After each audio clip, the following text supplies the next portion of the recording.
আসসালামু আলাইকুম। আমাদের আগের ভিডিওটা দেখে আসবেন, তাহলে বুঝবেন। অনেকক্ষণ অপেক্ষার পর অলরেডি আমাদের এসি বাস চলে আসছে। আমরা উঠে পড়লাম।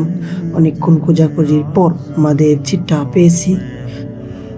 তারপর আমার সিটে যাইয়া পাঞ্জাবিটা খুলে একটু শান্তি পাইলাম।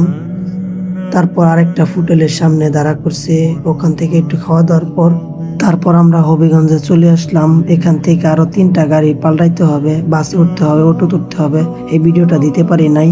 বাস থেকে নেমে দেখি রাত বাজে 8টা। এমন বৃষ্টি লইছি বন্ধুরা, মিষ্টি বাড়িতে যাইতে হবে, মিষ্টি তো নিতে হবে, তাই না? তারা লইছে আখড়ে আখড়ে আইসক্রিম খাওয়া। বৃষ্টি তো আর থামে না, মাহফুজ ভাই কিছু বলে না।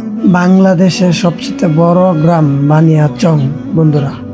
শেষে আমরা এক জায়গায় আশ্রয় নিছি না পারতে, যেখানে কিছুই দেখা যায় না, অন্ধকার আর পানি আর পানি। অবশেষে আমরা বাসায় চলে গেলাম।